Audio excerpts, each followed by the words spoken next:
Y el tema de la semana va a dar mucho de qué hablar. El debate que fue este fin de semana de los candidatos a la presidencia de la República. Muchos hablan de que quién ganó el debate. Muchos hablan de que los debates se ganan en el post-debate. Lo que puedo de entrada manifestarles es que más que personas, lo que se debe procurar es que el conocimiento humano se enriquezca a través de los debates. Les voy a explicar rápidamente lo que conozco tomado del materialismo histórico dialéctico. Para llegar a la verdad es necesario la confrontación de ideas, no de personas, de ideas. Entonces, si tenemos una tesis, la contrarrestamos con una antítesis y en el choque de esas ideas sale una síntesis y el conocimiento humano crece. A continuación, Adrián Ramos con el fondo del tema ya planteado. Muchas gracias, Gustavo. Bueno, no solamente en la noche de ayer, sino en los últimos debates que se han ido dando, se ve esa confrontación que menciona Gustavo, ¿no? Ese choque de ideas No solo ideas, y, sino en contra de las personas, también se observan. y al final se resume en eso, ¿no? De que el ganador es el pueblo que escucha esa confrontación. No lo sé del todo, pero lo interesante es que descubramos a partir de ese enfoque filosófico que habrá otras formas, otras metodologías, otras maneras de llegar a una conclusión sin necesariamente llegar a esa confrontación. Pues de ello se habla acerca del diálogo socrático, por ejemplo, ¿no? A través del cual dos posturas van danzando entre ellas para encontrar una tercera. ¿Y cuál es o por dónde se va dando ese movimiento? Es por el hecho de que las dos posturas saben que no tienen la verdad completa consigo. Y el objetivo es llegar a una profundización de la verdad en base a las dos posturas. De modo que mm, en el saber de que el otro también puede tener elementos que me permitan ampliar mi perspectiva, vamos aprendiendo juntos, vamos renunciando a una postura egoísta y vamos desarrollando una convivencia de ideas entre las dos partes, de modo que al ser el objetivo común, el encontrar una verdad que me supera a mi perspectiva, no se da la confrontación, sino se da un aprendizaje de ambos y un desarrollo de una tercera idea en base a la construcción y el aporte de las dos iniciativas. Sigamos entonces con la entrega de hoy y hablamos de que el diálogo socrático consiste en el intercambio de ideas, ya no como el debate que yo decía que es confrontación de ideas, sino en el intercambio. Yo tengo una visión de la realidad, expongo a mi contertulio una visión de la realidad y él expone su visión de la realidad. Por eso es que dos cabezas piensan mejor que uno, Adrián. Por ahí va ese refrán, así es. Hay una historia oriental que cuenta que, bueno, hay diferentes versiones y creo que Gustavo sabe una de ellas, yo contaré de otra. Había Del un grupo elefante. del elefante, así es. Ya. Hay un grupo de ciegos que intentan entender cómo es la forma de un elefante, ¿no? Y el uno toca su pata y siente que es como un tronco grueso, otro toca la trompa, ¿no? Y siente que es algo como más delgado. Y así cada uno toca la oreja, el otro toca la panza, en fin, y cada uno sí se quedaría con esa versión del elefante, su versión propia, entonces sería muy distante el del uno con la visión del otro. Y De modo cada cual que defiende, sí, ¿no? Dice, no, exacto, ustedes están equivocados. porque El yo viví elefante, eso. el elefante, yo sentí eso, yo toqué, o sea, tocó la pata del elefante, dice, no, el elefante es como un poste. Y es como un poste, señores, y nadie aquí me puede discutir porque yo sentí, es mi realidad. El otro tocó la trompa y dice, el elefante ha sido como una manguera.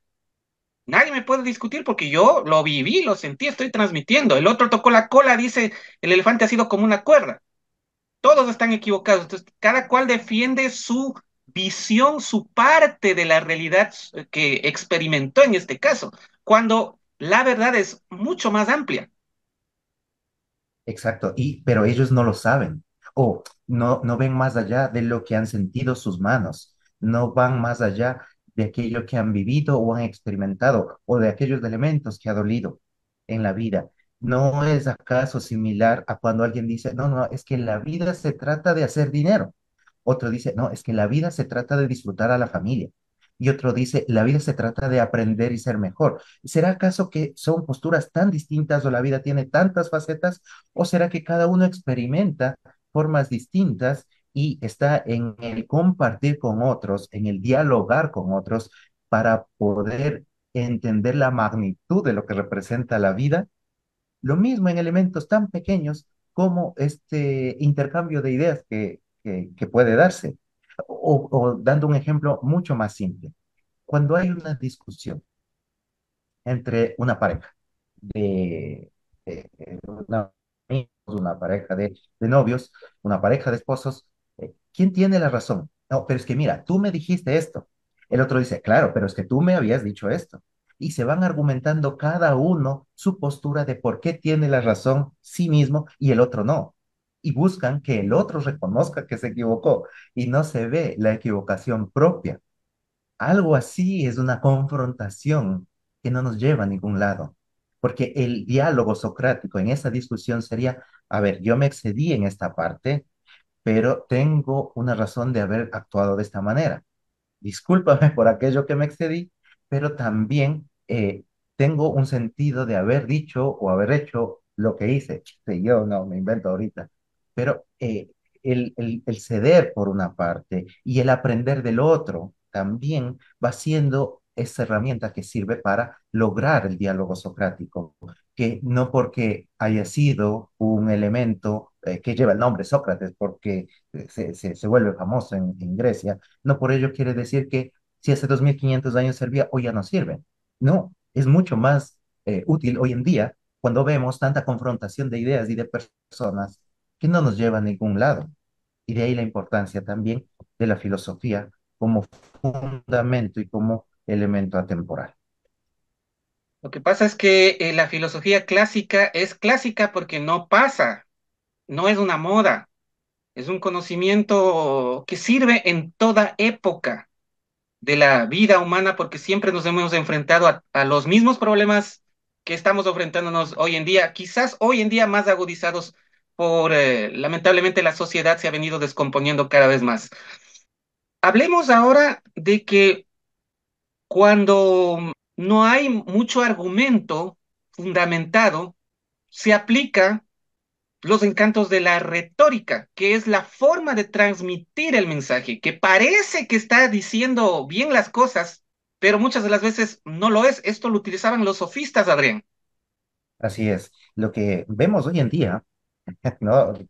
No es tan alejado de lo que sucedía en Grecia. Los sofistas eran aquellas personas que utilizaban cierta argumentación para un beneficio específico, ¿no? Quizá utilizando esa facilidad del verbo, esa capacidad de endulzar a la persona con las palabras, poder hacerle pensar de una forma que el sofista quiere, ¿no? En tanto que el orador va a ser aquella persona que explicará los argumentos en base a una vivencia de aquello que menciona. Digámoslo de otras palabras, en otras palabras. Uno no puede hablar de inteligencia artificial si no tiene un mediano sentido y una experiencia básica de haberlo operado. Uno no puede hablar de cómo funciona un avión si no tiene un sentido básico de cómo funciona la mecánica del avión y ni siquiera haber estado en uno, peor haberlo conducido, ¿no? O sea, a lo que me voy es que eh, la argumentación o el peso de las ideas van a ser directamente proporcionales a la práctica, a la vivencia o a la experiencia que uno haya tenido respecto a eso. Y lo otro puede llegar a ser o acercarse mucho a la intelectualidad. Es decir, todo lo que yo pueda, si no, si ni siquiera he entrado a una aplicación de inteligencia artificial, pero yo doy muchos argumentos del uso de la inteligencia artificial, puedo caer en una intelectualidad de que yo creo que puede ser así, pero no tengo la experiencia de haberlo vivido. De modo Ujú. que esa es la diferencia entre la retórica como una argumentación sin experiencia y la oratoria como un ejercicio de explicación de aquello que se ha vivido. A propósito de inteligencia artificial, vamos a la semana próxima, Adrián, a ver si tocamos el punto. ¿Por qué la inteligencia artificial no va a poder reemplazar al ser humano en el ejercicio de la política? Porque yo creo que sí podría reemplazar. La inteligencia artificial finalmente, en base a algoritmos de información, da una respuesta. Entonces, ¿para qué necesitamos a los políticos? Si estamos en una situación en el país tal o cual, ponemos toda la información y la inteligencia artificial va a decir lo correcto que se debe hacer y ya no necesitaríamos asambleístas. Algunos están hablando de eso, que ya no vamos a necesitar en las próximas décadas a políticos que vienen es a hacer problema en lugar de solucionar. Mejor basémonos en una inteligencia artificial y hacemos lo que indique la inteligencia artificial. Eso que quede pendiente, ya debemos despedirnos. Así es que le dejo en sus palabras finales, Adrián, 30 segunditos. Muchas gracias, Gustavo.